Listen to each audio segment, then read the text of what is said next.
여러분은 죽어가는 나라를 본 적이 있습니까? 숨통이 끊어지기 직전 마지막으로 가쁜 숨을 몰아쉬는 국가의 모습을 말입니다.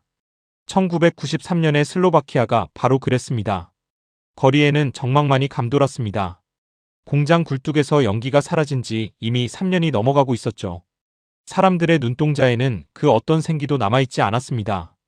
그저 멍하니 깨진 창문 밖을 바라볼 뿐이었죠.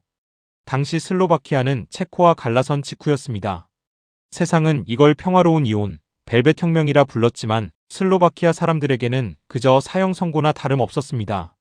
알짜배기 산업시설과 관광자원은 모두 체코가 가져갔으니까요. 남은 것이라고는 소련 시절 무기를 만들던 낡고 녹슨 공장들과 하루아침에 실업자가 된 수십만 명의 사람들 뿐이었습니다. 나라가 망해가고 있었습니다. 실업률은 20%를 넘어섰고 젊은이들은 살 길을 찾아 짐을 쌌습니다. 3년 동안 무려 30만 명이 이 나라를 탈출했습니다. 상상이 가십니까? 내 친구, 내 가족, 내 이웃이 매일매일 사라지는 그 공포를 말입니다. 당시 유럽의 한 경제 전문가는 슬로바키아를 두고 이렇게 말했습니다. 유럽의 블랙홀이다. 저기에 돈을 투자하는 건 불타는 난로 속에 지폐를 던져 넣는 것과 같다. 잔인하지만 정확한 평가였습니다. 하지만 슬로바키아 정부는 포기할 수 없었습니다. 총리가 직접 백지 위임장을 들고 전 세계를 돌아다녔습니다. 제발 우리 땅에 공장 좀 지어주세요. 세금 안 받겠습니다. 땅도 공짜로 드리겠습니다. 제발 우리 국민들에게 일자리만 주십시오. 총리는 굴욕을 참고 고개를 숙였습니다. 가장 먼저 찾아간 곳은 당시 세계 자동차 시장을 호령하던 일본의 도요타였습니다. 도요타 본사에서 실사단이 파견되었습니다. 슬로바키아 사람들은 신락 같은 희망을 품고 그들을 맞이했습니다. 동네 잔치라도 열 분위기였죠. 하지만 그 희망이 절망으로 바뀌는 데는 딱 이틀밖에 걸리지 않았습니다. 도요타 실사단은 차에서 내리지도 않았습니다. 창문 밖으로 흙먼지 날리는 비포장도로와 잡초가 무성한 폐공장 부지를 쓱 훑어보더니 코웃음을 쳤습니다. 이보세요. 여기 도로 꼬라지 좀 보십시오. 여기서 무슨 정밀 기계를 돌립니까? 항만도 없고 고속도로도 없고 부품 공장도 하나 없는데 맨 땅에 헤딩하라는 겁니까? 우린 자선 사업가가 아닙니다. 그들은 뒤도 돌아보지 않고 떠났습니다. 그리고는 바로 옆 나라 체코를 선택했습니다. 인프라가 빵빵하고 독일과 가깝고 이미 검증된 체코로 말이죠. 슬로바키아 사람들은 그들이 떠나는 뒷모습을 보며 피눈물을 흘렸습니다. 일본이 버린 땅, 세계 1등 기업이 고개를 저은 땅. 이 낙인은 슬로바키아의 가슴에 씻을 수 없는 상처를 남겼습니다. 그 뒤로도 폭스바겐, 르노, 닛산, 수많은 기업들이 왔다 갔지만 결론은 항상 같았습니다. 불가능하다. 여기는 답이 없다. 그렇게 슬로바키아는 서서히 아주 고통스럽게 죽어가고 있었습니다. 그런데 말입니다. 2003년 전 세계가 미쳤다고 손가락질할 만한 사건이 벌어집니다. 모두가 버린 그 땅, 일본이 침을 뱉고 떠난 그 척박한 땅에 대한민국의 기아 자동차가 들어가겠다고 선언한 겁니다. 그것도 간을 보는 수준이 아니었습니다. 무려 10억 유로, 우리 돈으로 1조 3천억 원을 쏟아붓겠다고 발표했습니다. 유럽 언론들은 일제히 대서특필했습니다. 하지만 그건 칭찬이 아니었습니다. 조롱이었습니다. 한국인들이 드디어 미쳤다. 도요타가 버린 쓰레기 매립지를 돈 주고 샀다. 이건 투자가 아니라 자살이다. 3년 안에 짐 싸서 야반도주할 것이다. 독일의 한 유명 자동차 칼럼니스트는 방송에 나와 대놓고 비웃었습니다. 기아라는 브랜드가 원래 쌉니다. 생각도 싸게 하는 모양입니다. 인프라가 뭔지 모르는 걸까요? 도로가 없는데 차를 만들어서 어쩌겠다는 겁니까? 헬기로 나를 겁니까? 전 세계가 비웃었습니다. 업계 전문가들은 기아의 파산을 예언했습니다. 하지만 그들은 몰랐습니다. 한국인들이 계산기를 두드릴 때 그 계산기에는 서양인들에게는 없는 특별한 버튼이 하나 더 있다는 사실을 말입니다. 그건 바로 사람을 보는 눈, 그리고 불가능을 기어이 가능으로 만들어내고야 마는 지독한 깡다구였습니다. 지금부터 제가 들려드릴 이야기는 단순히 자동차 공장을 지은 이야기가 아닙니다. 일본과 유럽이 버린 다 죽어가는 한 나라를 대한민국이 어떻게 심폐소생시켜 세계 1등으로 만들었는지에 대한 피와 땀 그리고 눈물의 기록입니다. 가슴 단단히 잡으십시오. 심장이 웅장해질 준비 되셨습니까? 그럼 그 전설의 시작점으로 함께 가보시죠. 2003년 늦가을 슬로바키아의 북부 도시 질리나. 으스스한 찬 바람이 부는 폐공장 앞에 검은 세단 한 대가 멈춰 섰습니다. 차 문이 열리고 한 노신사가 내렸습니다. 정몽구 현대기아차 회장이었습니다. 그의 곁에는 수행원들과 현지 안내를 맡은 마틴 코바치라는 컨설턴트가 서 있었습니다. 마틴은 속으로 생각했습니다. 이 사람들도 똑같겠지. 쓱 둘러보고 고개 몇 번 젓다가 밥이나 먹고 체코로 가겠지. 일본인들이 그랬던 것처럼. 마틴이 안내한 곳은 소련 시절 탱크를 만들던 군수 공장이었습니다. 지금은 녹슨 철조망과 깨진 유리 조각만이 뒹구는 흉물스러운 곳이었죠. 수행 임원이 난처한 표정으로 회장에게 보고했습니다. 회장님, 보시다시피 상황이 아주 안 좋습니다. 도로는 비포장이고 가장 가까운 고속도로까지 30km나 떨어져 있습니다. 협력업체는 전무하고요. 물류비만 따져도 매년 수백억 적자입니다. 여기는 리스크가 너무 큽니다. 임원의 말은 구구절절 옳은 말이었습니다. 데이터는 거짓말을 하지 않으니까요. 하지만 정몽구 회장은 아무런 대꾸도 하지 않았습니다. 그저 뒷짐을 진 채 말없이 녹슨 공장을 바라볼 뿐이었습니다. 마치 그 폐허 속에서 무언가를 꿰뚫어 보려는 사람처럼 말이죠. 그때였습니다. 공장 입구 철조망 너머에 남루한 옷차림의 노인 몇 명이 서성이고 있는 게 보였습니다. 예전 이 공장에서 일했던 해고 노동자들이었습니다. 외국인들이 왔다니 혹시나 해서 구경을 나온 거였죠. 회장이 그쪽으로 성큼성큼 걸어갔습니다. 수행원들이 깜짝 놀라 뒤따랐습니다. 회장이 철조망 앞에 멈춰 섰습니다. 그리고 그중 한 노인을 뚫어지게 쳐다봤습니다. 야로슬라프라는 이름의 70대 노인이었습니다. 그의 손은 기름때가 찌들어 있었고 마디마디가 굵고 거칠었습니다. 저 사람 뭐하던 사람인가? 회장의 뜬금없는 질문에 마틴이 통역을 통해 대답했습니다. 아, 네.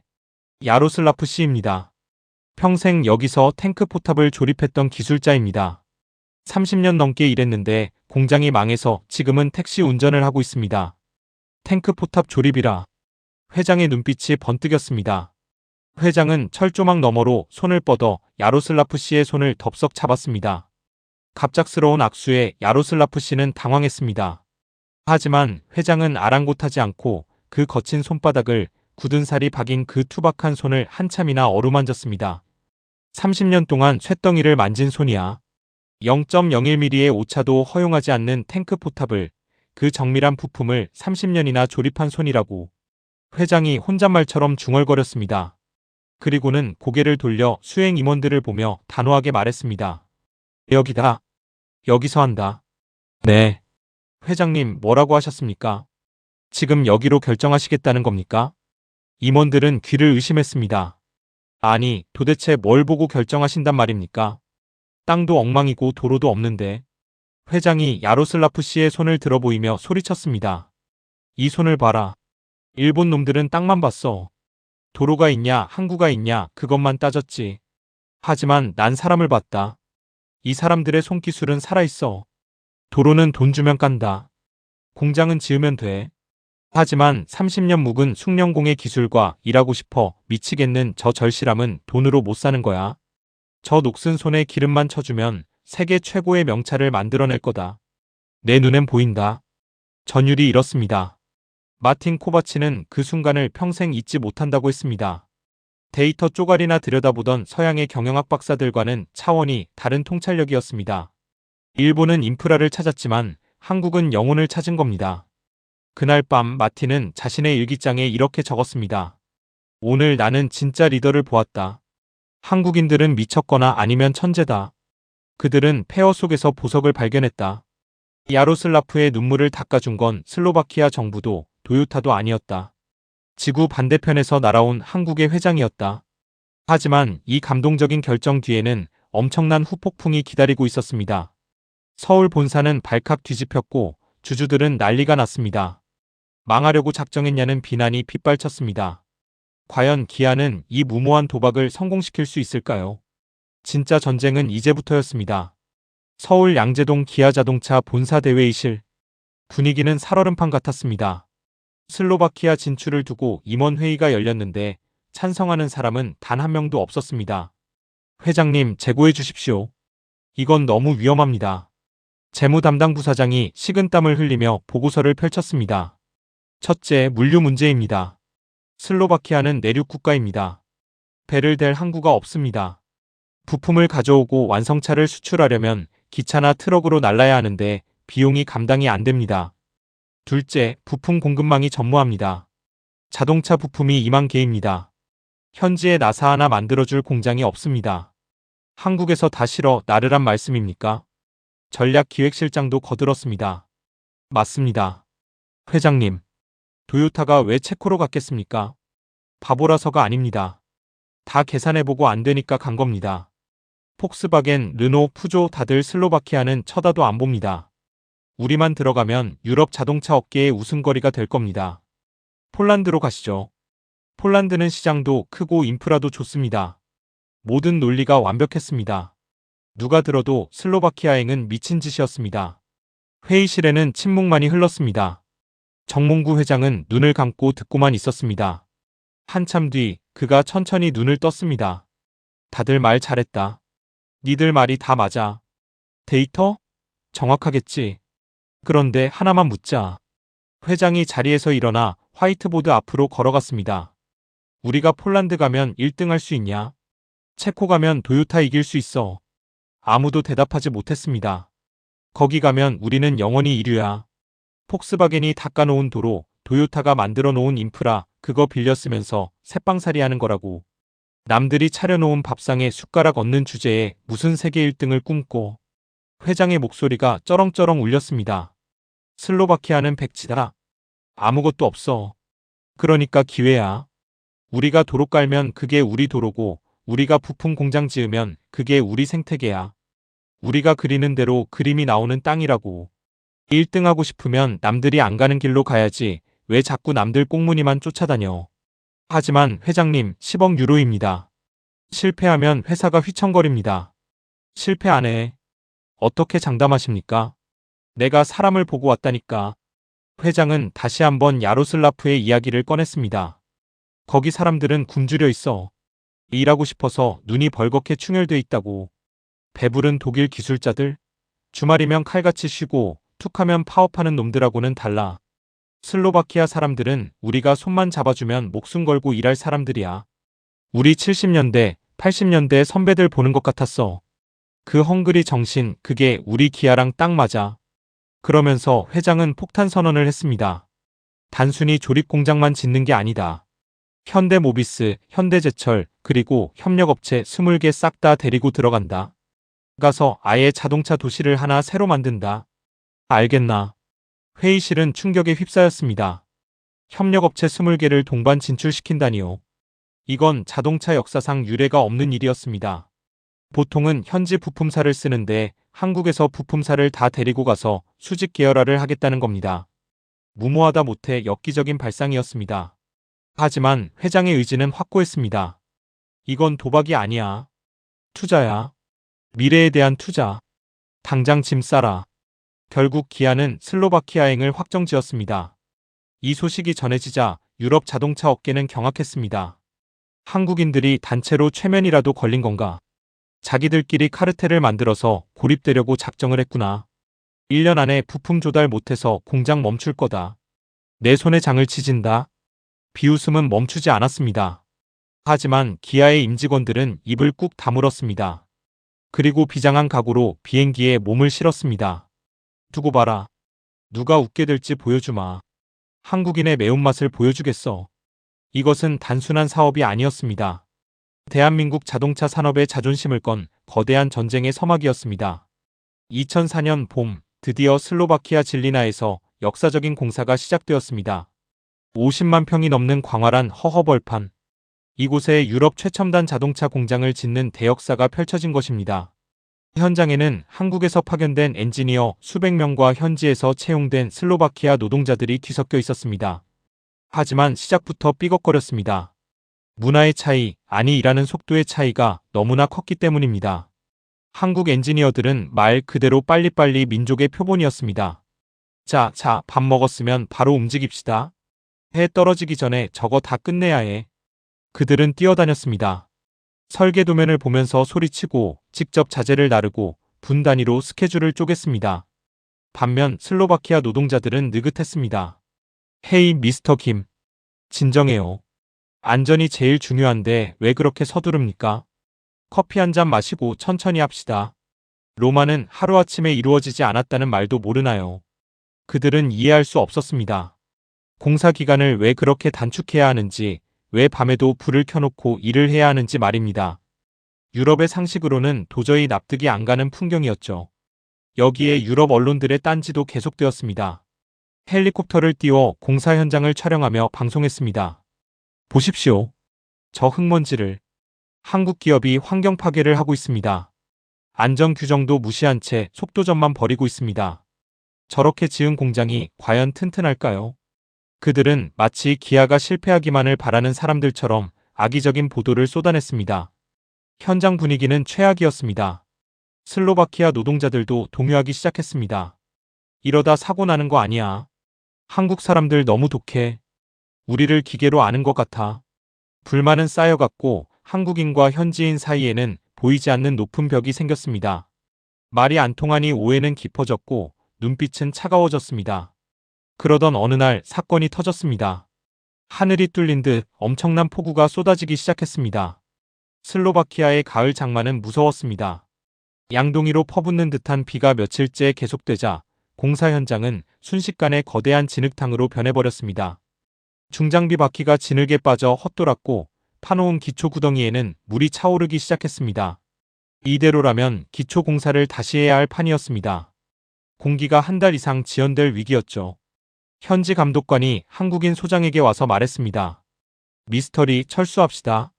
비가 너무 많이 옵니다. 이 상태로는 작업 못합니다. 유럽 안전 규정상 비 오는 날은 쉬어야 합니다. 그건 유럽의 상식이었죠. 비 오면 쉰다. 당연한 말이었습니다. 감독관은 인부들에게 철수 명령을 내리려 했습니다. 슬로바키아 노동자들은 이미 주섬주섬 장비를 챙기고 있었습니다. 아, 오늘은 일찍 집에 가서 맥주나 한잔하겠구나 생각하면서요.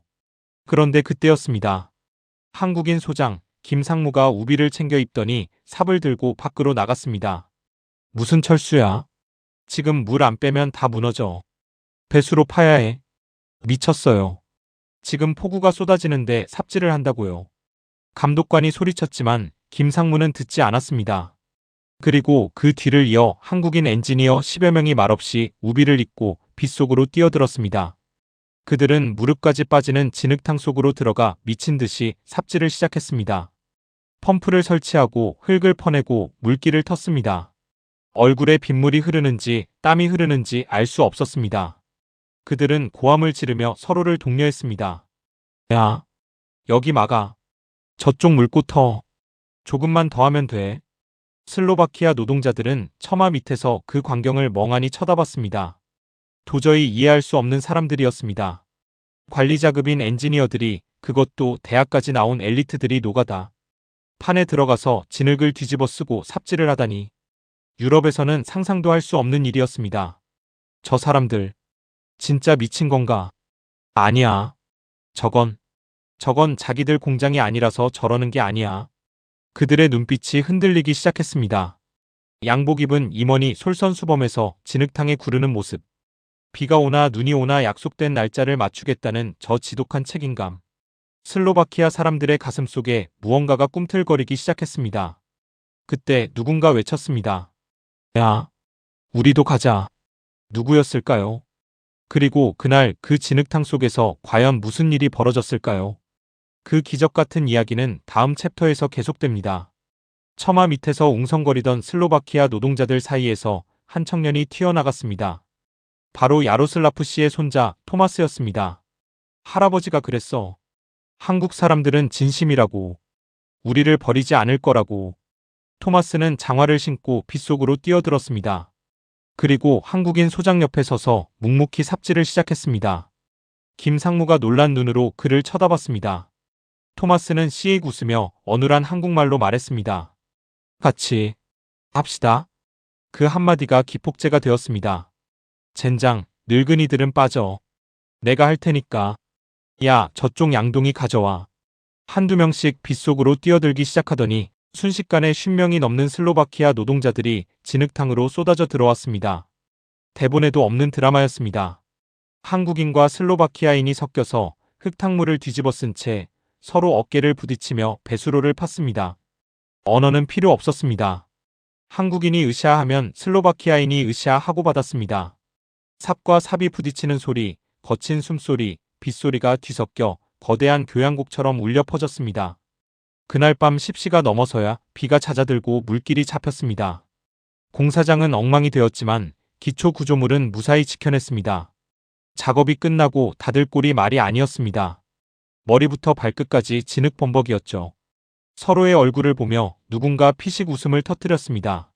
그러자 여기저기서 와아하고 폭소가 터져나왔습니다. 김상무가 흙투성이가 된 손을 내밀었습니다.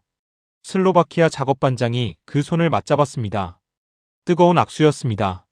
고맙습니다. 당신들 덕분에 살았어요. 아닙니다. 우리 공장이잖아요. 우리 공장. 그렇습니다. 그날 비로소 기아 공장은 한국만의 공장이 아니라 슬로바키아 사람들의 공장이 된 것입니다. 마음의 벽이 무너진 자리에는 단단한 신뢰의 콘크리트가 타설되었습니다. 다음 날부터 현장 분위기는 180도 바뀌었습니다. 느긋했던 슬로바키아 사람들이 한국인보다 더 빨리 출근하기 시작했습니다. 빨리빨리. 코리아 스타일. 오케이. 그들은 입버릇처럼 빨리빨리를 외치며 뛰어다녔습니다. 기술 습득 속도도 빨라졌습니다. 한국 엔지니어가 하나를 가르쳐주면 열을 알려고 덤벼들었습니다. 이거 왜 이렇게 하는 겁니까? 원리가 뭡니까? 질문 공세에 한국 기술자들이 혀를 내두를 정도였죠.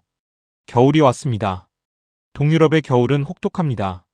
영하 20도까지 떨어지는 살인적인 추위가 닥쳤습니다. 보통 유럽 건설 현장은 겨울에 셧다운에 들어갑니다. 땅이 얼어서 작업을 못하거든요. 하지만 기아 현장은 멈추지 않았습니다. 2006년 공장은 완공되었습니다. 하지만 유럽의 호사가들은 입을 다물지 않았습니다. 오히려 더 크게 떠들기 시작했죠. 건물 짓는 건 노가다니까 한국인들이 잘하겠지. 하지만 공장을 돌리는 건 차원이 다른 문제야. 첨단 시스템 운영? 물류 최적화? 글쎄다. 아마 6개월도 안 돼서 멈출걸. 독일의 한 자동차 전문가는 칼럼에 이렇게 썼습니다. 하드웨어는 벤츠급일지 몰라도 소프트웨어는 아직 자전거 수준일 것이다. 한국인들은 복잡한 유럽의 공급망을 감당할 수 없다. 그리고 그 저주 같은 예언은 소름 끼치게도 현실이 되었습니다. 시험 가동을 코앞에 둔 어느 날 아침 비상벨이 울렸습니다. 자재팀장이 사색이 되어 공장 장실로 뛰어들어왔습니다.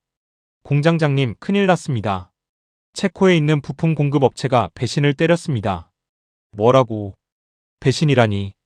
원래 우리한테 납품하기로 했던 핵심 부품 물량을 폭스바겐이 더 비싸게 부른다며 그쪽으로 넘겨버렸답니다. 당장 다음 주부터 라인에 투입해야 하는데 부품이 없습니다. 유럽 자동차 시장의 냉혹한 현실이었습니다. 굴러온 돌인 기아보다는 터줏대감인 폭스바겐이 우선이었던 겁니다. 이건 명백한 계약 위반이었지만 그들은 배째라는 식으로 나왔습니다. 소송 걸려면 거세요. 재판 끝날 때쯤이면 당신네 공장은 이미 망해 있을 테니까. 유럽 놈들의 콧대는 하늘을 찔렀습니다. 부품 하나가 없으면 자동차 2만 개 부품 전체가 무용지물이 됩니다. 라인을 멈춰야 합니다. 라인이 멈추면 하루 손실만 수십억 원. 아니, 돈보다 더 큰 문제는 신뢰였습니다. 이제 막 시작하려는 공장이 부품이 없어서 멈춘다. 기아는 유럽 시장에서 영원히 퇴출당할 수도 있는 위기였습니다. 독일 언론들은 신이 나서 기사를 썼습니다. 그것 봐라. 내가 뭐랬냐. 한국의 무모한 도전, 결국 부품난으로 좌초위기. 슬로바키아 정부도 발을 동동 굴렀습니다. 기아만 믿고 있었는데 시작도 전에 망하게 생겼으니까요. 공장 장실에는 침묵만이 흘렀습니다. 모두가 고개를 떨구고 있었죠. 그때 생산 담당 김상무가 책상을 쾅 치며 일어났습니다. 다들 고개 들어. 우리가 언제 남이 차려준 밥상에서 밥 먹었어. 없으면 만들면 될 거 아니야. 상무님, 그 부품은 금형부터 새로 파야 하는데 최소 3개월은 걸립니다. 누가 3개월이래. 48시간. 딱 이틀 준다. 네. 48시간이요. 미치셨습니까? 그건 불가능합니다. 신이 와도 못합니다. 신은 못해도 한국 사람은 해. 본사에 연락해서 특공대 띄우라고 해. 그리고 설계팀 다 집합시켜. 지금부터 전쟁이다. 그날 밤 기아 진리나 공장의 불은 꺼지지 않았습니다. 아니, 활활 타올랐습니다. 이것은 단순한 업무가 아니었습니다. 한국인의 자존심을 건 한판 승부였습니다. 과연 그들은 48시간의 기적을 만들어낼 수 있을까요? 지옥 같은 48시간이 시작되었습니다. 한국 본사 연구소에서는 밤새 도면을 수정해서 슬로바키아로 팩스를 날렸고 현지 엔지니어들은 그 도면을 들고 공장 안을 뛰어다녔습니다. 이거 치수 안 맞아. 다시 깎아. 야, 용접기 가져와. 그냥 우리가 떼워서 만든다. 유럽 기술자들은 혀를 내둘렀습니다. 말도 안 돼. 정밀 부품을 현장에서 수작업으로 가공한다고? 저건 미친 짓이야. 규격에 맞을 리가 없어. 독일 엔지니어 하나가 비웃으며 말했습니다. 하지만 한국 기술자들의 눈에는 살기가 돌았습니다. 밥 먹을 시간도 아까워 김밥을 입에 물고 용접 불꽃을 튀겼습니다. 쪽잠도 자지 않았습니다. 카페인을 들이부으며 버텼습니다. 슬로바키아 직원들도 처음에는 멍하니 구경만 했습니다. 하지만 시간이 지날수록 그들의 눈빛도 변해갔습니다. 자기 나라 공장을 살리기 위해 지구 반대편에서 온 이방인들이 저렇게 목숨을 걸고 있는데 구경만 할 수는 없었죠. 야, 우리도 돕자. 뭐라도 해. 커피라도 타와. 공구라도 날라줘. 슬로바키아 청년들이 팔을 걷어붙였습니다. 한국 기술자가 땀을 뻘뻘 흘리며 무거운 철판을 들고 끙끙대면 덩치 큰 슬로바키아 직원이 말없이 다가와 번쩍 들어주었습니다. 땡큐. 도브리덴. 말은 안 통했지만 마음은 통했습니다. 공장 안은 뜨거운 열기로 가득 찼습니다. 드디어 약속한 48시간이 지났습니다. 대체 부품이 라인에 걸렸습니다. 긴장되는 순간 버튼을 누르자 컨베이어 벨트가 돌아가기 시작했습니다. 덜커덩 덜커덩. 기계 소리가 심장 박동 소리처럼 크게 들렸습니다. 부품이 로봇팔에 들려 차체에 조립되는 순간 모두가 숨을 죽였습니다. 딱 소리와 함께 완벽하게 체결되었습니다. 맞았다. 들어갔어. 와. 공장이 떠나가라 함성이 터졌습니다. 한국인과 슬로바키아인이 서로 얼싸안고 덩실덩실 춤을 췄습니다. 눈물을 흘리는 사람도 있었습니다. 불가능이라던 3개월의 공정을 단 이틀, 48시간 만에 해치운 것입니다. 다음 날 현장을 방문한 독일 실사단은 입을 다물지 못했습니다. 이게 정말 이틀 만에 만든 거라고요. 어떻게 이런 정밀도가 나오죠? 당신들은 마법사입니까? 김상무가 씩 웃으며 말했습니다. 마법이 아닙니다. 절박함입니다. 우리는 뒤가 없거든요. 이 사건은 유럽 자동차 업계의 전설처럼 퍼져나갔습니다. 한국인들은 건드리면 안 된다. 그들은 위기가 오면 더 강해진다. 기아 공장은 멈추지 않는다는 신화가 탄생한 순간이었습니다. 이제 하드웨어는 증명되었습니다. 남은 건 소프트웨어, 바로 품질이었습니다. 2006년 12월 7일. 역사적인 날이 밝았습니다. 기아 진리나 공장의 준공식과 함께 첫 번째 양산차 시드가 세상에 나오는 날이었습니다. 시드는 기아가 유럽 시장을 겨냥해 작정하고 만든 전략 차종이었습니다. 이름부터가 유럽의 씨앗이라는 뜻과 유럽 디자인이라는 뜻을 담고 있었죠. 하지만 유럽 소비자들의 눈은 까다롭기로 유명합니다. 벤츠와 BMW를 타고 다니는 그들에게 한국 차는 그저 싼 맛에 타는 차라는 인식이 강했으니까요. 그래서 기아는 승부수를 던졌습니다. 바로 품질이었습니다. 불량률 제로에 도전한다. 공장 곳곳에 이런 표어가 붙었습니다. 하지만 현실은 녹록지 않았습니다. 초기 시험 생산 때 불량률은 2.3%, 유럽 평균인 3%보다는 낮았지만 기아의 목표인 1% 미만에는 턱없이 부족했습니다. 어느 날 최종 검수 라인에서 라인이 멈춰 섰습니다. 비상정지 버튼을 누른 건 다름 아닌 야로슬라프 씨의 아들 페트르였습니다. 그는 아버지의 뒤를 이어 기아에 입사해 품질관리팀에서 일하고 있었죠. 왜 멈췄어? 무슨 일이야? 관리자가 달려왔습니다. 페트르가 차체 문짝 아래쪽을 가리켰습니다. 여기 도장이 미세하게 뭉쳤습니다. 관리자가 돋보기를 들이대고 봤습니다. 아주 자세히 보지 않으면 보이지도 않는 좁쌀보다 작은 흔적이었습니다. 이봐, 페트르. 이 정도는 유럽 기준 통과야. 고객들은 알지도 못해. 지금 물량 맞추기도 바쁜데 이런 걸로 라인을 세우면 어떡해. 빨리 돌려. 하지만 페트르는 물러서지 않았습니다. 안 됩니다. 한국 엔지니어분이 가르쳐줬습니다. 타협하는 순간 이류가 된다고요. 아버지가 평생 탱크를 만들 때도 0.01mm 오차도 허용하지 않았습니다. 저도 그렇게 배웠습니다. 이 차는 제 이름 걸고 나가는 차입니다. 불량품을 내보낼 순 없습니다. 그때 뒤에서 누군가 박수를 쳤습니다. 한국인 품질 본부장이었습니다. 잘했다. 아주 잘했어. 본부장이 페트르의 어깨를 두드렸습니다. 라인 멈춰. 전수조사해. 저거 해결하기 전까지 차 한 대도 못 나간다. 유럽 관리자들은 미치고 팔짝 뛸 노릇이었습니다. 저 작은 티끌 하나 때문에 수십억짜리 라인을 세운다고? 하지만 그 무식할 정도의 고집이 기적을 만들었습니다. 한 달 뒤 불량률은 0.9%까지 떨어졌습니다. 도요타도 달성하지 못한 경이적인 수치였습니다. 마침내 준공식 날 1호차 시드가 웅장한 음악과 함께 무대 위로 올라왔습니다. 반짝이는 은색 차체, 완벽한 단차, 매끄러운 도장. 그것은 단순한 공산품이 아니었습니다. 예술품이었습니다. 슬로바키아 총리가 연단에 섰습니다. 오늘 우리는 단순히 자동차 공장을 얻은 것이 아닙니다. 우리는 자신감을 얻었습니다.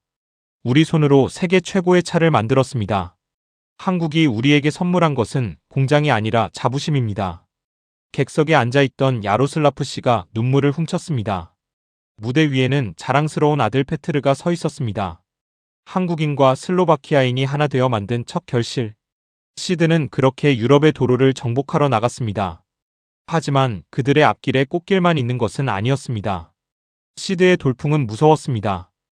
유럽 자동차 전문지들이 앞다퉈 시승기를 쏟아냈습니다.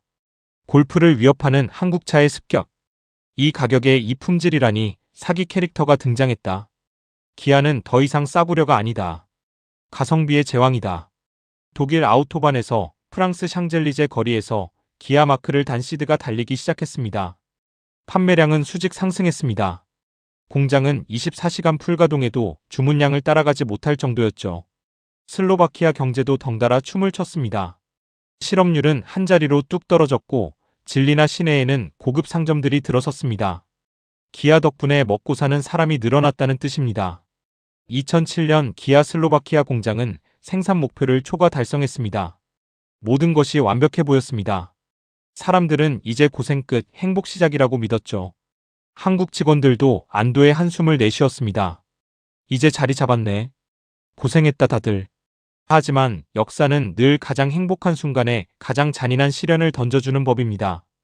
2008년 가을 태평양 건너 미국에서 핵폭탄급 뉴스가 터졌습니다. 리먼 브라더스 파산, 월가 붕괴, 세계 금융 위기 시작. 전 세계 주가가 반토막이 나고 은행들이 문을 닫았습니다. 돈맥 경화가 오자 사람들은 지갑을 닫아버렸습니다. 가장 먼저 타격을 입은 건 역시 자동차였습니다. 밥은 먹어야 살지만 차는 안 사면 그만이니까요. 유럽 자동차 시장은 순식간에 얼어붙었습니다. 판매량이 반토막 났습니다. GM, 포드 같은 거대 기업들이 파산 보호 신청을 하고 수만 명을 해고했습니다. 유럽의 공장들도 줄줄이 셧다운에 들어갔습니다. 바로 옆 동네 폭스바겐 공장에서도 대규모 감원 칼바람이 불었습니다. 어제까지 같이 일하던 동료가 오늘 아침에 짐 싸서 나가는 공포. 슬로바키아에도 그 공포의 그림자가 드리웠습니다. 진리나 공장의 직원들도 수군거렸습니다. 우리도 잘리겠지. 한국 기업이라고 별 수 있겠어. 외국 기업은 원래 이럴 때 제일 먼저 튀잖아. 이제 겨우 살만해졌는데 다시 옛날로 돌아가는 건가? 불안감은 전염병처럼 번졌습니다. 야로슬라프 씨의 아들 페트르도 아내에게 말했습니다. 여보, 저축 좀 아껴 써야겠어. 다음 달에 해고 통지서가 날아올지도 몰라. 모두가 기아의 입만 쳐다보고 있었습니다. 과연 한국인들은 어떤 선택을 할까요? 다른 기업들처럼 사람을 자르고 몸을 사릴까요? 아니면 또 한 번 상식을 뒤엎는 미친 짓을 벌일까요? 운명의 시간이 다가오고 있었습니다. 2008년 10월 진리나 공장 대강당. 전 직원이 소집되었습니다. 무거운 침묵이 감돌았습니다. 다들 올 것이 왔다고 생각했죠. 해고 명단 발표 아니면 공장 가동 중단 선언일 거라고 짐작했습니다. 단상에 한국인 법인장이 올라갔습니다. 그는 마이크를 잡고 잠시 직원들을 둘러봤습니다. 불안에 떨고 있는 수천 개의 눈동자들. 법인장이 입을 열었습니다. 여러분, 바깥 세상이 시끄럽습니다. 미국이 무너지고 유럽이 흔들리고 있습니다. 다른 회사들은 사람을 자르고 공장 문을 닫고 있습니다. 직원들은 마른 침을 삼켰습니다. 하지만 우리는 다릅니다. 네. 다들 귀를 의심했습니다. 우리는 단 한 명도 해고하지 않습니다. 강당 안이 술렁거렸습니다. 오히려 우리는 투자를 늘릴 겁니다. 지금이 기회입니다. 남들이 움츠러들 때 우리가 치고 나가야 합니다. 엔진 공장 증설하고 신차 라인업 추가합니다. 위기가 끝나면 시장은 우리 것이 될 겁니다. 그리고 덧붙였습니다. 우리는 가족을 버리지 않습니다. 여러분은 기아의 가족입니다. 힘들면 같이 힘들고 잘 되면 같이 잘 되는 겁니다. 저를 믿고 회사를 믿고 따라와 주십시오. 통역이 끝나자마자 강당이 떠나가라 함성이 터졌습니다. 우레와 같은 박수 소리가 5분 넘게 이어졌습니다. 눈물을 펑펑 쏟는 직원들도 있었습니다. 한국 최고, 기아 최고. 그날의 선언은 슬로바키아 전역을 뒤흔들었습니다. 미쳤다. 이 와중에 투자를 늘린다니. 한국인들은 심장이 두 개인가? 겁이 없어. 저게 바로 의리라는 건가? 하지만 이건 단순한 감성팔이가 아니었습니다. 철저한 역발상 전략이었습니다. 경기 침체기에는 사람들이 비싼 독일차를 못 삽니다. 대신 성능 좋고 가격 착한 차를 찾게 되죠. 기아는 그 틈새를 정확히 노린 겁니다. 실제로 위기가 깊어질수록 시드의 주문량은 폭발했습니다. 기아차 생각보다 좋네. 독일차 반값인데 고장은 더 안 나네. 7년 보증까지 해준다고? 유럽인들의 인식이 바뀌기 시작했습니다. 위기가 기아에게는 날개가 되어준 겁니다. 공장은 24시간이 모자라게 돌아갔습니다. 해고는커녕 잔업수당이 두둑하게 꽂혔습니다. 슬로바키아 총리는 방송에 나와 이렇게 말했습니다. 모두가 우리를 떠날 때 한국만이 우리 곁을 지켰습니다. 이것은 비즈니스를 넘어선 혈맹입니다. 그렇게 기아는 슬로바키아의 국민 기업이 되었습니다. 하지만 저나 이 정도 성공으로 만족하기에는 이릅니다. 한국인의 야망은 끝이 없으니까요. 이제 기아는 단순한 자동차 생산을 넘어 슬로바키아라는 나라의 운명 자체를 완전히 바꿔놓을 거대한 프로젝트를 준비합니다. 과연 한국이 그린 큰 그림은 무엇이었을까요? 그리고 10년 뒤 이 땅은 어떻게 변하게 될까요? 가슴 벅찬 미래의 이야기는 다음 파트에서 계속됩니다. 여러분, 혹시 낙수 효과라는 말 들어보셨습니까? 대기업 하나가 잘 되면 그 혜택이 물 흐르듯 아래로 퍼져나간다는 경제 용어죠. 하지만 기아가 슬로바키아에서 보여준 건 단순한 낙수가 아니었습니다. 그건 거대한 홍수였습니다. 축복의 대홍수였죠. 2010년이 넘어가면서 진리나 지역은 천지개벽했습니다. 기아가 처음 들어올 때 데리고 갔던 20여 개의 한국 협력업체들 기억하십니까? 현대모비스, 현대제철, 시트 공장, 배터리 공장 등등. 처음에는 무모한 동반 진출이라고 손가락질 받았던 그 결정이 신의 한 수가 되어 돌아왔습니다. 반경 30km 안에 자동차를 만드는 데 필요한 모든 부품 공장이 다 모여 있는 겁니다. 엔진부터 나사 하나까지 차로 30분이면 조달이 가능했습니다. 이건 전 세계 어디를 가도 보기 힘든 완벽한 수직 계열화 클러스터였습니다. 물류 비용은 제로에 가깝고 품질 관리는 실시간으로 이루어졌습니다. 문제가 생기면 한국인 사장님들끼리 전화 한 통이면 끝났죠. 김 사장, 그쪽 부품 유격이 좀 안 맞는데? 그래. 지금 바로 갈게. 소주 한잔하면서 얘기해. 이런 식의 한국식 스피드 경영이 현지에 뿌리를 내리면서 기아 공장의 생산성은 타의 추종을 불허하게 되었습니다. 그러자 놀라운 일이 벌어졌습니다. 슬로바키아 정부가 아니라 주변의 다른 나라 기업들이 기웃거리기 시작한 겁니다. 소문 들었어? 진리나 쪽에 가면 부품 걱정이 없대. 한국 애들이 인프라를 기가 막히게 깔아놨다는데? 기아가 사막에 우물을 팠더니 목마른 짐승들이 구름처럼 몰려들기 시작한 형국이었습니다. 기아 덕분에 슬로바키아는 유럽 자동차 부품 산업의 허브가 되어버렸습니다. 슬로바키아 경제부 장관은 한국 기자단을 만난 자리에서 이렇게 말했습니다. 한국은 우리에게 물고기를 준 게 아닙니다. 양어장을 통째로 지어줬습니다. 그것도 최첨단 자동화 시스템이 깔린 양어장을요. 진리나 거리를 걷다 보면 한국 식당, 한국 슈퍼마켓이 즐비했습니다. 현지인들이 김치찌개에 소주를 곁들이며 회식을 하는 모습이 자연스러워졌습니다. 한국 문화가 한국의 시스템이 슬로바키아의 표준이 된 것입니다. 기아가 만든 생태계, 그것은 죽어가던 땅에 핏줄을 잇고 심장을 달아준 것과 같았습니다. 2015년 전 세계 자동차 업계가 또 한 번 발칵 뒤집힐 만한 뉴스가 터졌습니다. 영국의 자존심, 럭셔리 SUV의 대명사 제규어 랜드로버가 새로운 공장 부지를 물색하고 있었는데 최종 종착지가 바로 슬로바키아로 결정된 것입니다. 폴란드, 헝가리, 멕시코, 미국까지 쟁쟁한 후보지들이 경쟁을 벌였습니다. 다들 파격적인 조건을 내걸었죠. 하지만 제규어의 선택은 슬로바키아 니트라 지역이었습니다. 질리나에서 그리 멀지 않은 곳이었죠. 기자들이 제규어 경영진에게 물었습니다. 왜 하필 슬로바키아입니까? 인건비가 싼 것도 아니고 땅값이 싼 것도 아닌데요. 경영진의 대답은 충격적이었습니다. 거기엔 이미 준비된 생태계가 있으니까요. 그들이 말한 준비된 생태계가 누구 것입니까? 바로 기아 자동차가 10년 넘게 피땀 흘려 만들어 놓은 그 인프라였습니다. 숙련된 노동자, 촘촘한 부품 공급망, 자동차 산업의 우호적인 정부 정책.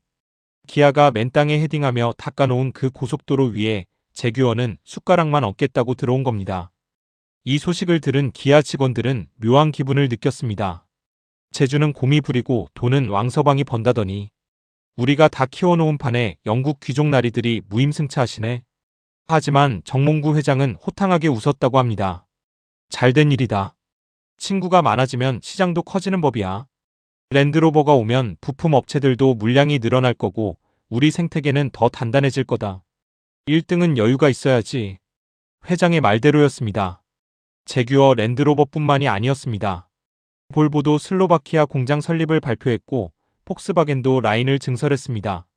기아가 찍은 점 하나가 선이 되고 그 선이 면이 되어 슬로바키아 전체를 유럽의 디트로이트로 만들어버린 것입니다.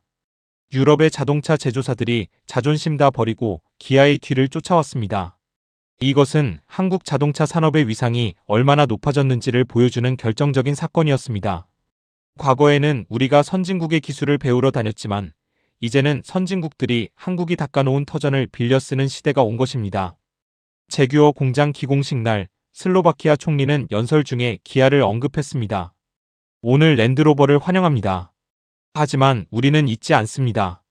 아무도 거들떠보지 않던 10년 전 가장 먼저 우리 손을 잡아준 친구가 누구였는지를 말입니다. 그 친구가 없었다면 오늘의 영광도 없었을 것입니다. 현장에 있던 영국 경영진들의 표정이 살짝 굳어졌다는 후문입니다. 주인보다 더 대접받는 손님, 그것이 바로 기아였습니다. 시간이 흘러 어느덧 강산이 2번 바뀐다는 20년의 세월이 흘렀습니다. 진리나 공장의 풍경도 많이 변했습니다.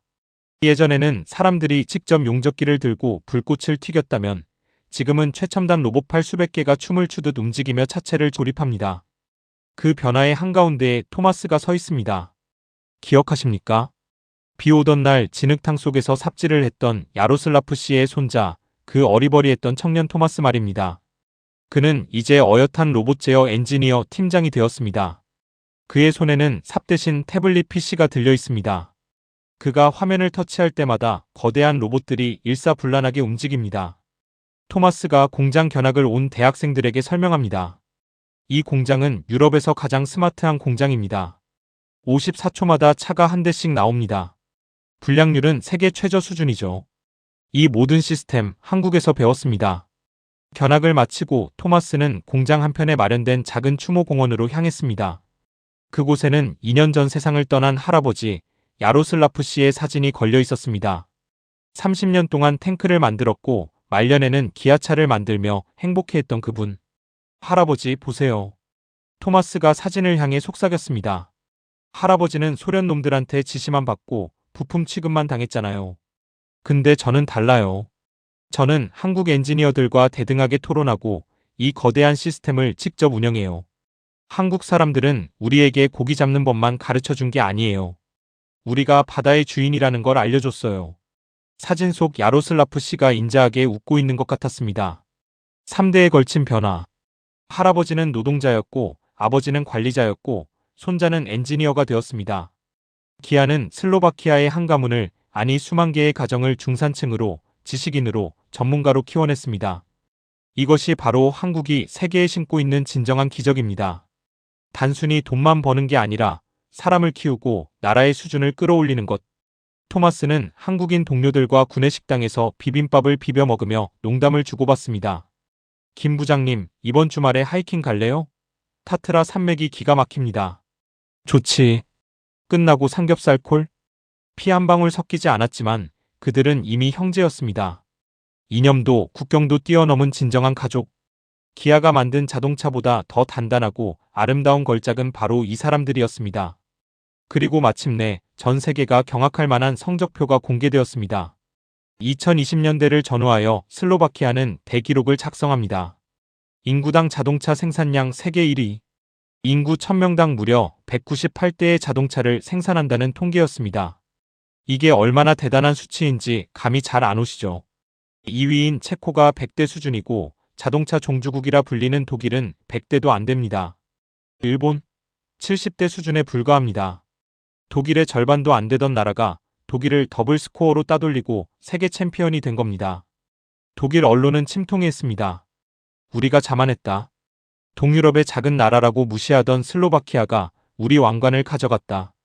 그 배후에는 한국이 있었다. 슬로바키아 사람들의 반응은 어땠을까요? 그야말로 국뽕이 차오르는 순간이었습니다. 술집마다 건배 제의가 이어졌습니다. 우리가 독일을 이겼다. 우리가 세계 1등이다. 브라티슬라바의 광장에는 태극기와 슬로바키아 국기가 나란히 걸렸습니다. 시민 인터뷰에서 한 중년 남성은 이렇게 말하며 울먹였습니다. 평생 우리는 유럽의 이류 시민 취급을 받았습니다. 서유럽 놈들이 쓰다 버린 중고차나 타는 신세였죠. 그런데 이제 우리가 만든 최신형 차를 그들에게 팝니다. 벤츠 타던 독일 놈들이 우리가 만든 기아차를 탄다고요. 이게 꿈입니까 생시입니까? 이 기적의 드라마를 쓴 작가는 누구입니까? 바로 대한민국입니다. 남들이 안 된다고 할 때 된다고 믿었던 믿음, 폐허 속에서 미래를 본 해안. 한국 기업들이 진출한 나라마다 이런 기적이 반복되고 있습니다. 베트남이 그랬고, 폴란드가 그랬고, 이제 슬로바키아가 그 정점을 찍었습니다. 세계는 이제 한국을 미라클 메이커, 기적 제조기라고 부르기 시작했습니다. 기아 진리나 공장 정문에는 자랑스러운 현판이 걸려 있습니다. 누적 생산 400만 대 돌파. 그 숫자 하나하나에 한국인과 슬로바키아인의 땀과 눈물이 배어 있습니다. 하지만 저나 한국인들은 여기서 멈추지 않습니다. 내연기관차로 세계를 제패했으니 이제 미래를 준비해야죠. 전기차. 바로 그 새로운 전장이 열리고 있습니다. 그리고 슬로바키아는 또다시 한국의 손을 잡고 그 최전선에 설 준비를 마쳤습니다. 2024년 진리나 공장은 또 한 번의 변신을 시도합니다. 바로 전기차 전용 라인 구축입니다. 유럽연합의 환경 규제가 강화되면서 이제 내연기관차는 설 자리가 좁아지고 있습니다. 다른 유럽 공장들은 비상이 걸렸습니다. 라인을 뜯어고치는 데만 수조 원이 들고 인력을 감축해야 하니 노조가 반발하고 난리도 아닙니다. 하지만 기아는 조용합니다. 왜냐고요? 이미 몇 년 전부터 준비해왔으니까요. 역시 한국 사람들은 빨라. 귀신 같아. 슬로바키아 직원들은 혀를 내두릅니다. 본사에서 지침이 내려오기도 전에 현장에서는 이미 전기차 생산을 위한 교육이 진행되고 있었습니다. 토마스가 이끄는 엔지니어 팀은 전기차 배터리 모듈 조립 라인을 세팅하느라 밤을 새웁니다. 하지만 그들의 표정은 밝습니다. 이게 미래다. 우리가 유럽 전기차 생산의 기지가 될 것이다. 기아는 슬로바키아 공장에 2천억 원을 추가 투자하여 전동화 전환을 선언했습니다. 소형 전기차부터 SUV 전기차까지 유럽 시장을 겨냥한 전략 모델들이 이곳에서 쏟아져 나올 예정입니다. 슬로바키아 총리는 또다시 한국에 감사를 표했습니다. 디지털 전환과 녹색 혁명, 이 두 가지 숙제를 한국 덕분에 한 번에 해결했습니다. 다른 나라들이 머뭇거릴 때 우리는 앞서갑니다. 한국이라는 최고의 파트너가 있으니까요. 이제 슬로바키아는 단순한 생산기지가 아닙니다. 유럽 친환경차의 심장부로 진화하고 있습니다. 그리고 그 심장을 뛰게 하는 것은 대한민국의 기술력입니다. 이야기를 마치며 저는 20년 전 그날을 다시 떠올려 봅니다. 정몽구 회장이 야로슬라프 씨의 거친 손을 잡았던 그 순간. 그때 회장이 본 것은 낡은 공장이 아니라 찬란한 미래였습니다. 일본은 과거를 보고 떠났지만 한국은 미래를 보고 남았습니다. 일본은 계산기를 두드렸지만 한국은 심장을 두드렸습니다. 그 차이가 오늘날의 격차를 만들었습니다.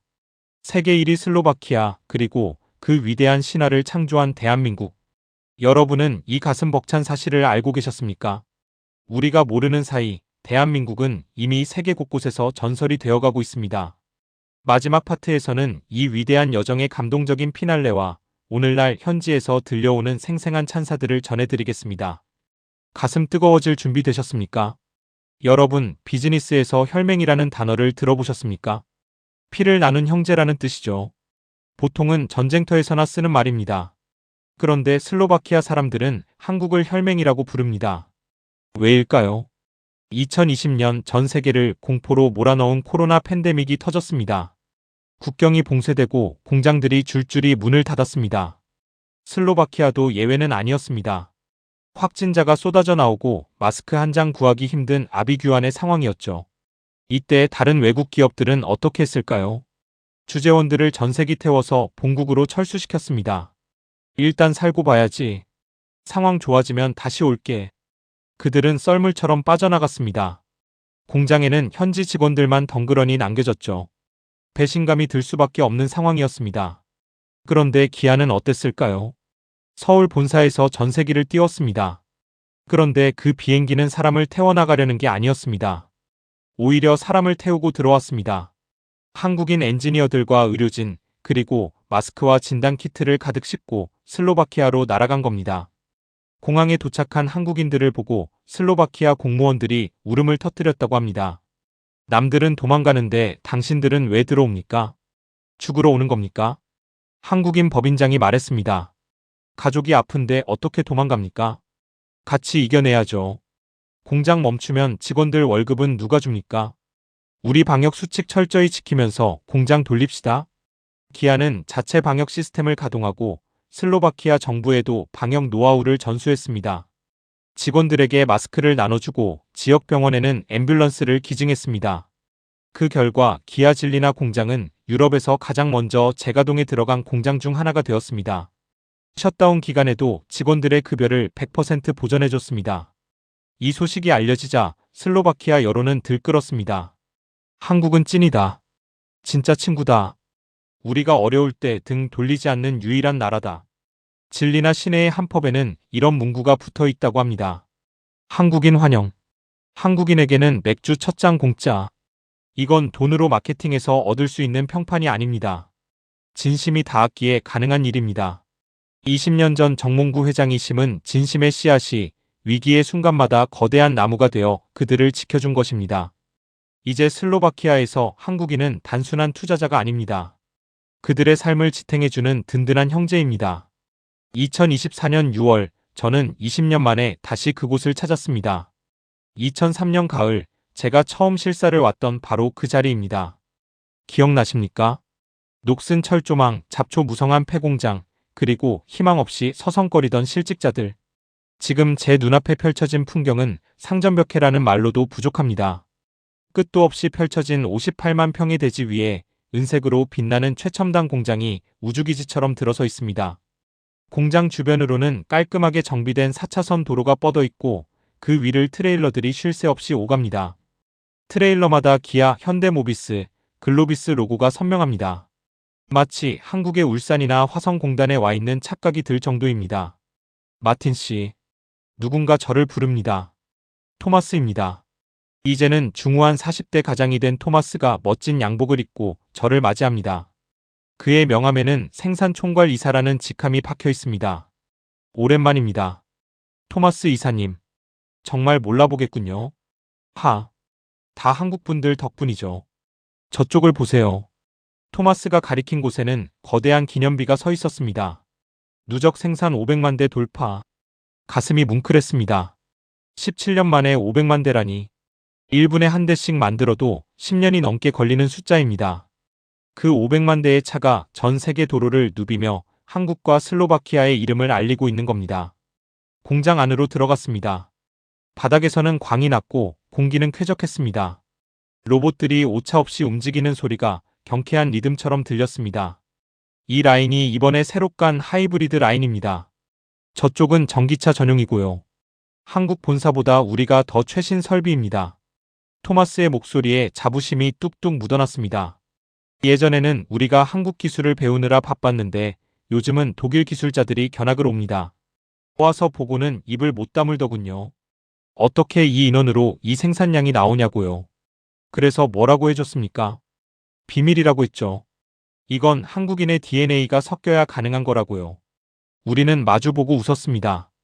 공장 식당에서 점심을 먹는데 메뉴에 김치와 불고기가 나왔습니다. 슬로바키아 직원들이 아주 자연스럽게 젓가락질을 하며 김치를 먹고 있더군요. 맛있습니까?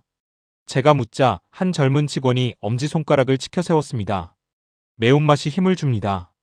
한국인의 에너지죠. 그렇습니다. 한국의 매운맛이, 한국의 에너지가 이 나라의 혈관 속에 깊숙이 흐르고 있었습니다. 이제 냉정하게 한번 비교해 봅시다. 왜 일본은 실패했고 한국은 성공했을까요? 도요타는 세계 최고의 기술력을 가진 회사입니다. 자본력도 빵빵하죠. 그럼 그들이 왜 슬로바키아를 버리고 체코로 도망갔을까요? 일본의 방식은 매뉴얼입니다. 데이터에 기반해서 돌다리도 두들겨보고 안전하다 싶으면 건너갑니다. 인프라가 갖춰져 있어야 하고 리스크가 없어야 움직입니다. 2003년의 슬로바키아는 일본의 매뉴얼에 따르면 절대 투자하면 안 되는 곳이었습니다. 하지만 한국의 방식은 달랐습니다. 한국은 길이 없으면 길을 만듭니다. 야, 해봤어? 해보고 말해. 정주영 회장 때부터 내려오는 이 현대가 특유의 정신. 정몽구 회장으로 이어진 그 불굴의 도전 정신이 승부를 갈랐습니다. 한국인은 데이터 너머에 있는 사람의 가능성을 봅니다. 일본은 100% 준비된 땅을 찾았지만 한국은 0%의 땅을 100%로 만들 자신감이 있었습니다. 부품이 없어? 우리가 가서 만들면 돼. 기술이 없어? 가르치면 돼. 도로가 없어? 뚫으면 돼. 이 무모해 보이는 자신감이 사실은 가장 강력한 무기였습니다. 일본 기업들이 회의실에서 계산기를 두드리고 있을 때 한국 기업들은 장화를 신고 진흙탕에 뛰어들었습니다. 일본 기업들이 계약서를 검토하고 있을 때 한국 기업들은 현지인들의 손을 잡고 소주잔을 기울였습니다. 결과는 어떻습니까? 일본이 선택한 체코 공장? 나쁘지 않습니다. 하지만 현상 유지 수준입니다. 반면 한국이 선택한 슬로바키아는 세계 1위가 되었습니다. 슬로바키아 사람들은 이제 압니다. 누가 진짜 실력자인지, 누가 진짜 친구인지. 일본 차는 좋습니다. 하지만 차가운 기계 같아요. 반면 한국 차에는 영혼이 있습니다. 뜨거운 열정이 느껴져요. 현지 딜러의 말입니다. 이것이 바로 기술력만으로는 설명할 수 없는 K-자동차의 진짜 경쟁력입니다. 우리는 차를 파는 게 아니라 기적을 팝니다. 희망을 팝니다. 슬로바키아의 성공 신화는 이제 전 세계로 퍼져나가고 있습니다. 한국식 경제 개발 모델, 이른바 K-성장 모델이 개발도상국들의 교과서가 되고 있습니다. 베트남을 보십시오. 삼성전자가 진출한 뒤 베트남은 쌀국수나 팔던 농업국가에서 최첨단 스마트폰 수출 국가로 변신했습니다. 베트남 수출의 20%를 삼성이 담당합니다. 슬로바키아와 판박이입니다. 폴란드를 보십시오. 한국의 방산 기업들이 탱크와 자주포를 수출하고 기술을 이전해주고 있습니다. 폴란드는 이제 유럽의 군사 강국으로 떠오르고 있습니다. 그 뒤에는 한국이 있습니다. 인도네시아, 멕시코, 미국 조지아주까지. 한국 기업이 깃발을 꽂는 곳마다 새로운 도시가 생기고 일자리가 넘쳐나고 경제가 살아납니다. 세계은행의 한 보고서는 이렇게 분석했습니다. 한국 기업은 단순한 제조업체가 아니다. 그들은 네이션 빌더, 즉 국가를 건설하는 사람들이다. 그들이 들어가면 황무지가 산업단지로 변하고 농부가 엔지니어로 변한다. 이것은 마법에 가깝다. 우리는 자부심을 가져야 합니다. 우리가 만든 제품이 잘 팔려서가 아닙니다. 우리가 전 세계에 선한 영향력을 끼치고 있기 때문입니다. 죽어가는 나라를 살리고 가난한 사람들에게 기술을 가르쳐 자립하게 만드는 힘. 그것이 대한민국의 힘입니다. 서구 열강들은 과거에 식민지를 만들어 수탈해 갔습니다. 하지만 대한민국은 다릅니다. 우리는 파트너를 만들고 함께 성장합니다. 우리가 식민지의 아픔을 알기에 전쟁의 폐허를 딛고 일어선 경험이 있기에 가능한 일입니다. 그래서 세계는 한국을 사랑합니다. 부러워하는 것을 넘어 존경합니다. 슬로바키아의 기적은 그 수많은 증거 중 하나일 뿐입니다. 앞으로 제2, 제3의 슬로바키아는 계속 나올 것입니다. 그리고 그 중심에는 언제나 자랑스러운 태극기가 펄럭이고 있을 것입니다. 이야기를 마치며 다시 한번 2004년에 그 비오던 날을 떠올려 봅니다. 한국인 소장과 슬로바키아 청년 토마스가 진흙탕 속에서 맞잡았던 그 두 손. 그것은 단순히 배수로를 파기 위한 협력이 아니었습니다. 그것은 절망을 희망으로, 불가능을 가능으로 바꾸는 위대한 약속이었습니다. 일본이 버렸다고요? 천만에요. 일본은 놓친 겁니다. 보석을 알아보지 못하고 돌멩이라며 발로 차버린 겁니다. 그 보석을 주워 닫고 다듬어 세상에서 가장 빛나게 만든 세공사, 그가 바로 대한민국입니다. 지금 삶이 힘드십니까? 도저히 답이 안 보이는 상황에 처해 있습니까? 슬로바키아를 기억하십시오. 그리고 그 땅의 기적을 심은 한국인의 DNA가 여러분의 몸속에도 흐르고 있다는 사실을 잊지 마십시오. 우리는 기어이 해내는 민족입니다. 맨주먹으로 한강의 기적을 만들었고 남의 나라 땅에 가서도 기적을 만들어내는 사람들입니다. 세계 1위 자동차 생산국 슬로바키아. 그 영광의 트로피 뒤에는 묵묵히 땀 흘린 한국 엔지니어들의 숨결이 살아 숨쉬고 있습니다. 이 이야기는 전설이 아닙니다. 지금 이 순간에도 현재 진행형인 역사입니다. 그리고 이 역사의 주인공은 바로 대한민국, 그리고 여러분입니다. 가슴 펴십시오. 자부심을 가지십시오. 우리는 그럴 자격이 충분합니다. 왜냐하면 우리는 대한민국이니까요. 대한민국 파이팅!